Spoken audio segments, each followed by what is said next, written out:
All right, y'all, here we are. 8 habits for financial independence.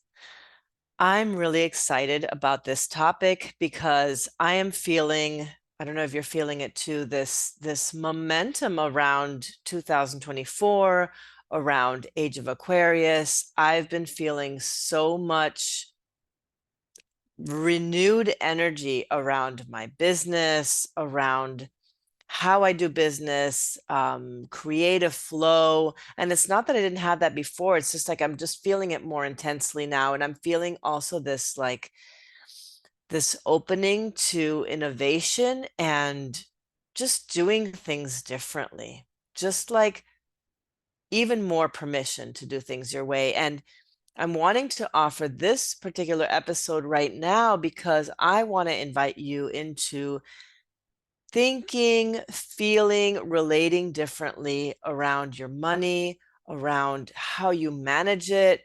Um, I want you to become financial independent if you aren't already.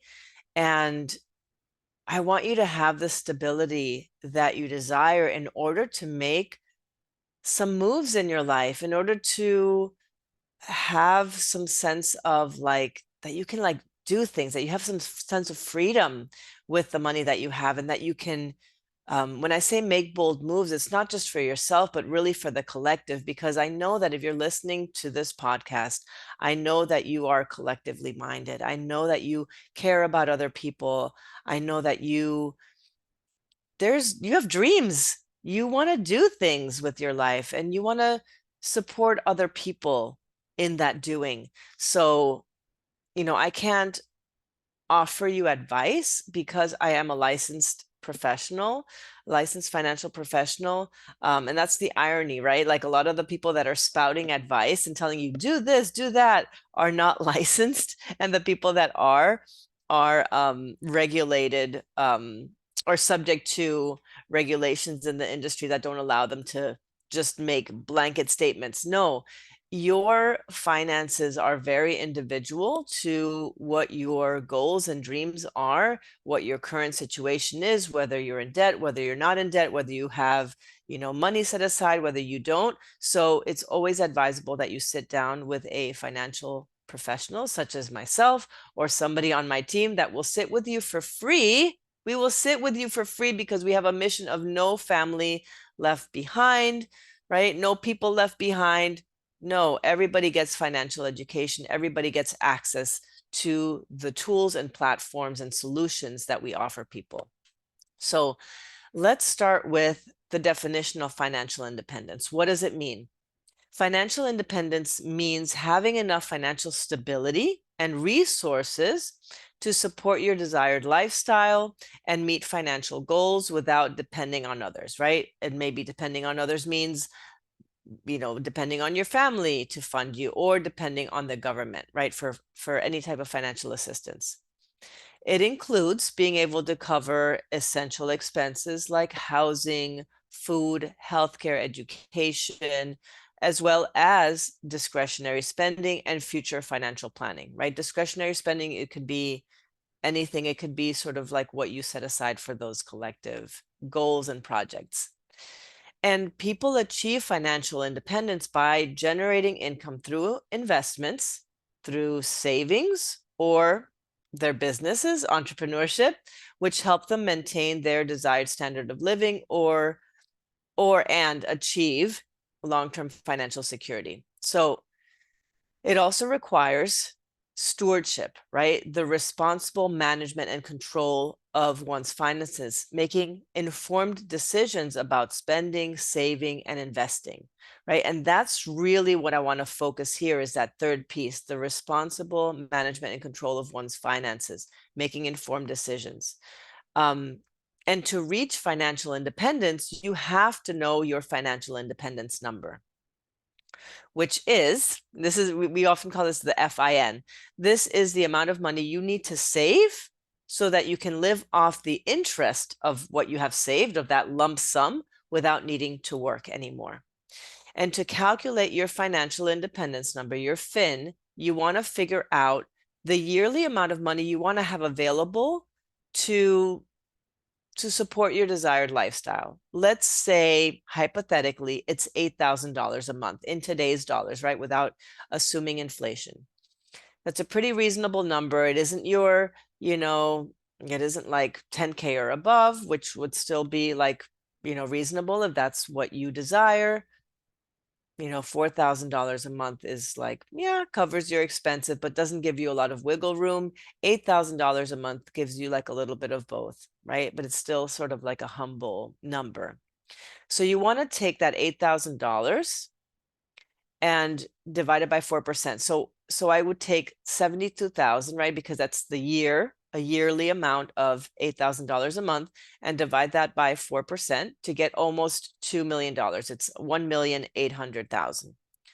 So you'll want to know, depending on how many years you have to save for retirement, what you would need to save on a monthly basis in order to reach that $2 million, right? Let's say you have 20 years until retirement. Let's say you are 45 now and you're planning to retire at age 65. You'll need to save $7,500 a month to reach financial independence, to reach your FIN number by the age of retirement. So, okay, now that I've given you a bit of a reality check and a wake-up call, let's talk about changing your habits so that you can change your financial future and reach financial independence. Because what I find is that, people underestimate the amount of money they need to set aside for retirement. And you don't start thinking typically about retirement until you entering your 40s and you're feeling a little bit of the tiredness of working. And then you think about, how much longer am I going to be able to do this, right? So I hope that if you're listening now, and that if you're younger than 40 years old, that you start saving now for retirement, so that you can, if you want to retire, you can retire at 60. If you reach your FIN by 60 or 55, you can retire then. Because I hear so many times that people want to retire prior to 65. They want to retire tomorrow, right? So then you need to start saving early, right? And there's lots of ways to reach your FIN. I'm not saying you have to, be an employee anywhere or do any of those things, right? I'm not telling you how. I'm going to get into some possibilities in a moment, but yeah, it all depends on sort of like the money that you have available and resources that you have available. All right, so let me go back. When I talk about habits, right? This is a podcast about, this episode is about habits. And what I want to preface my conversation with is, I'm inviting you to break free from systems, right? Part of independence, financial independence, or any other sort of independence, right, is about breaking free from systems. And these systems are capitalism, consumerism, right? Pluto in Aquarius is inviting us into a paradigm shift. And that paradigm shift into new systems includes you breaking free, right? This is internal work as well as external, right?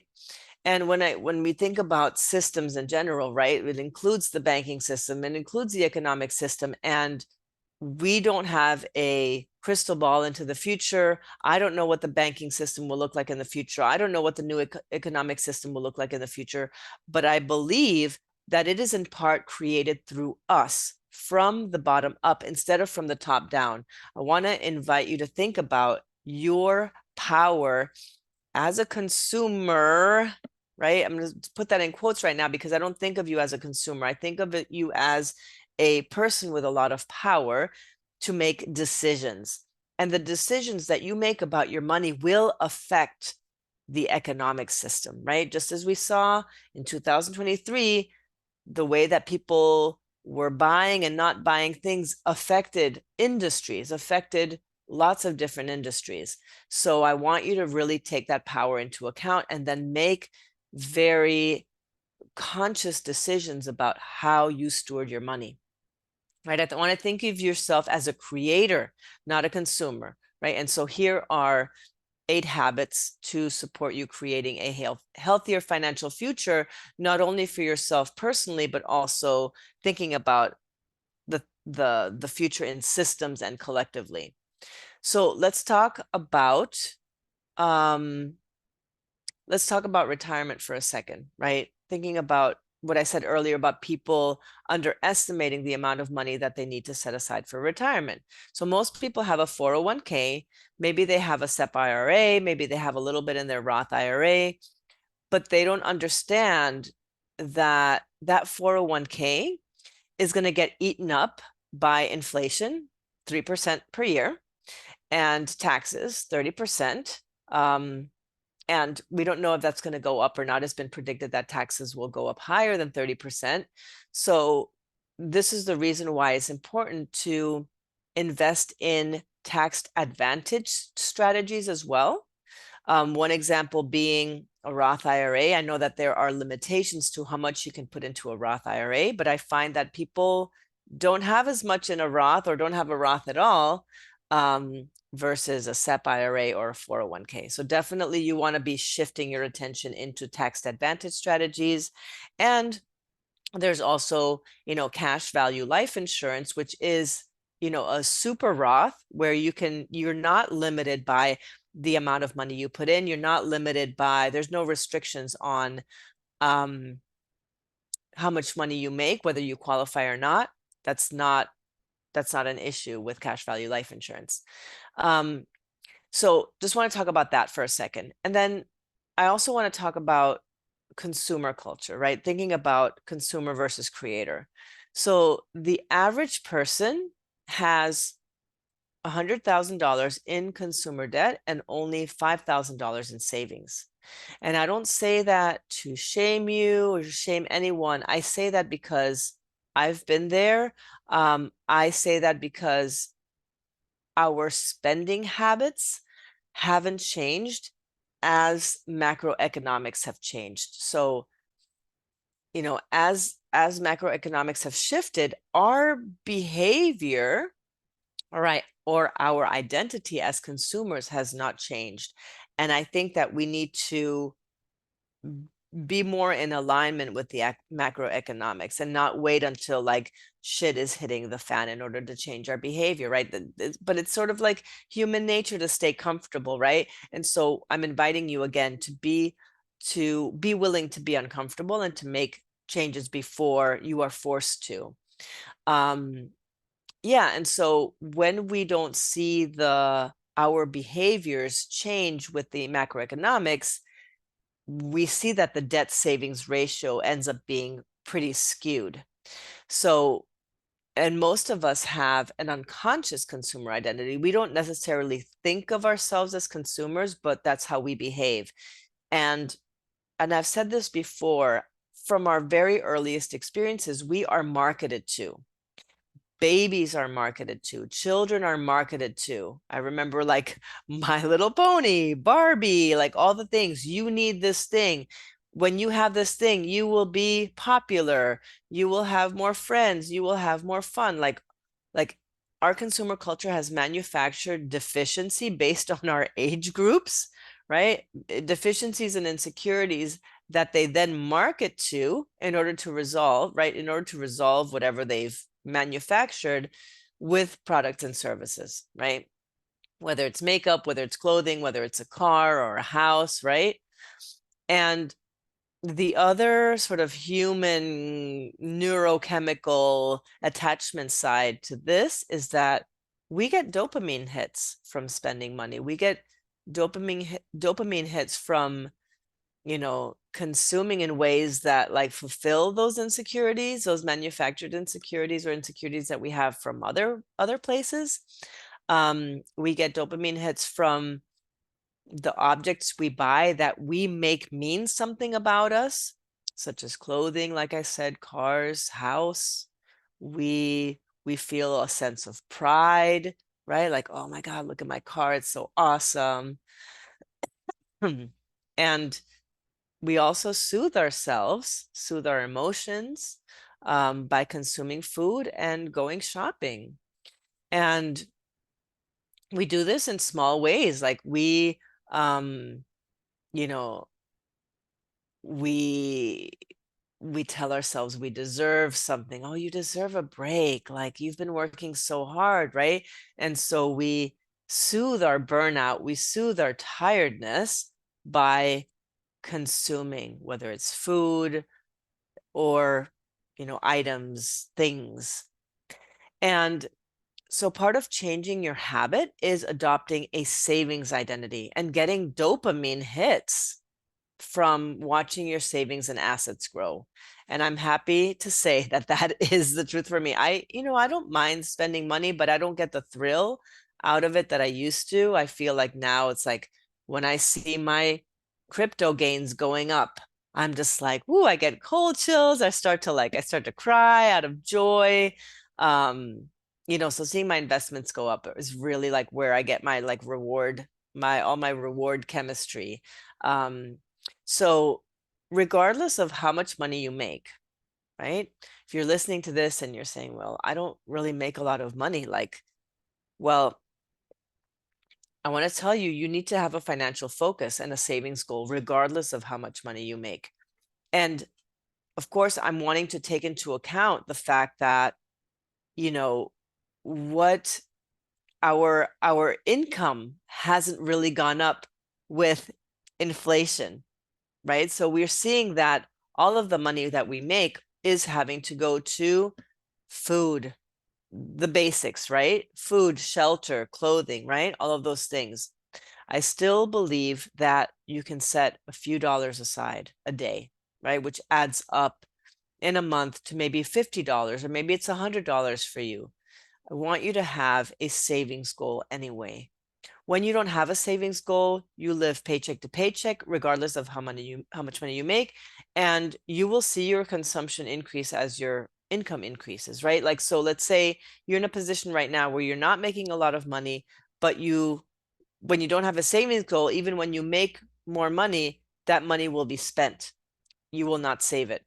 And just speaking, looking at things from a cultural lens, right? I always try to pan back a little bit and not make this sort of an individual problem or issue. The average American spends or saves 10% of their monthly salary. But other cultures, such as Japan and Germany, they save 25% of their income, their monthly salary, which is considered excellent, right? 1/4, they put it away. And so maybe you don't make a lot of money right now, so 25% feels like a lot, and it might be, right?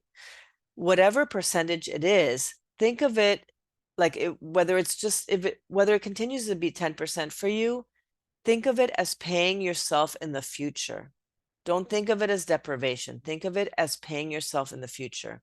When you set aside that 25% of your income, it's like eating off of a smaller plate, right? So let's say you have a huge plate, and when you have a huge plate to serve yourself with, you will fill it up with food and you will likely consume everything that's on your plate, right? Because we are also conditioned to clean our plates. However, if you have a smaller plate to start with and you fill that up, you will finish it, right? Because you're part of the clean plate club, I'm assuming, just as I was.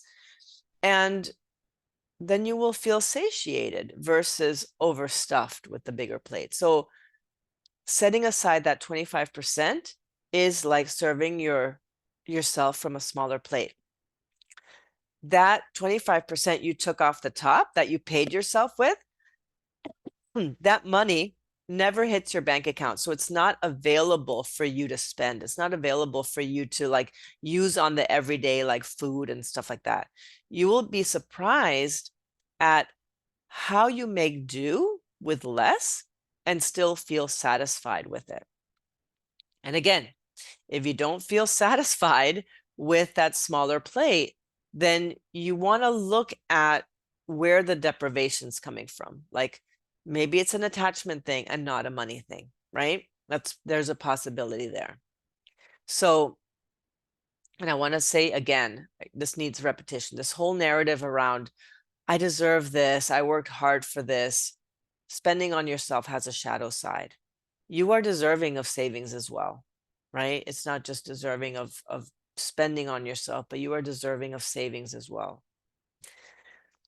So people who build wealth, secret, people who build wealth don't change their lifestyle for a really long time, even as they're making money. Okay.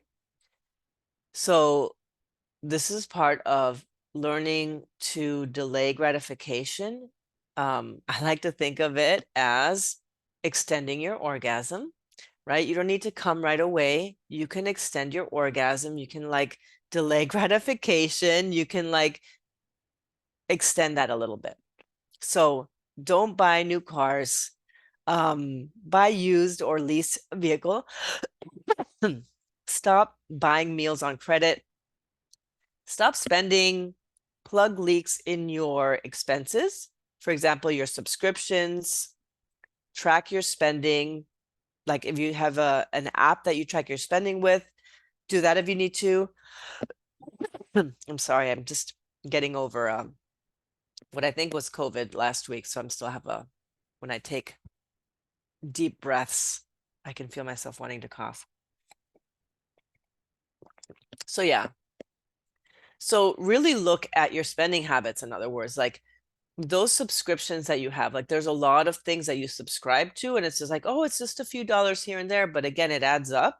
And you want to, there's various apps that you can use to track. I mean, you can track just with an Excel sheet. You don't need to get really fancy about it or, tech geeky about it, but you can if you want to, if it works for you. And you want to have 3 to 6 months of emergency fund for unexpected expenses. Unexpected expenses will always come up. Expect them. Expect the unexpected. So you want to have 3 to 6 months. How do you figure that out? What are your monthly expenses? You want to have that calculated. Then you want to times it times 3 and times 6. Whether it takes you a year to get to working up to 3 months of expenses, whatever, or maybe it takes you 3 years. The thing is that you want to be working towards having it, right? So if it takes $50 or $100 a month to get that savings up, let that just be what it is, but do be working towards it. And when it comes to investing, you can't build wealth without investing. And the reason for that is because you need to outpace inflation, which is currently, as you know, at 3%. When you invest, you want to be diversified based on how your money is growing, right? Maybe you have a fixed strategy. Maybe you have something in the stock market and mutual funds, things like that. And maybe you have an indexed strategy, right? Where you have access to gains, but you also have protection against market losses. So you want to be sitting down with someone and really talking about where you want to invest your money. You want to decide how much risk you're willing to, take on based on your age and your financial goals. Yeah, those are all things that you want to bring to your financial planner, advisor, professional, to guide you through the process, right? To make it truly individualized. And I want to also address multiple income streams. I think it's super important, especially as a way to recession proof your cash flow, to have multiple income streams in case one starts to like get a little thin, you have something coming in from somewhere else. And our economy indeed feels like it's in a vulnerable place, and it doesn't make sense to rely on a paycheck as your sole means of income, whether it's a paycheck from your work as an employee or your income as an entrepreneur. It just doesn't make sense to me. So, I often think of like celebrities who actors, let's say, or musicians who've come out with clothing lines, who've come out with perfumes and beauty products as supplemental means of income, where they weren't getting as many acting gigs, or when, they weren't hitting the Billboard top 20 or whatever it is. I want you to think of yourself that way too, is really thinking about, maybe it's getting a side hustle, maybe it's opening a second business. I want you to be creative about how money can come in and not necessarily think like, oh, you have to get another employee job or something like that where you have to toil. But think about like what can be creative and fun, right? And one thing you may not know is that the average millionaire has 7 income streams. One is dividends earned from stocks owned. Two is earned income from a paycheck. Three is rental income from rental real estate. Royalties from selling rights using something they've written or created. Five is capital gains from selling appreciated assets. Six is profits from businesses they own. And seven is interest from savings, CDs, bonds, and other investments there or other savings. So, you know, so the multiple streams you've got going on or that you decide to like open up to, they don't necessarily have to be these. Yours don't need to, mine aren't like these. Yours don't need to be like those either. This is just an example of the different possibilities. But you do want to create multiple tributaries that contribute to your river, that contribute to the flow, cash flow, income flow into your life, into your home, that will then allow you to do, you know, to be creative and to have fun and to experience life and to do the things that you want to do.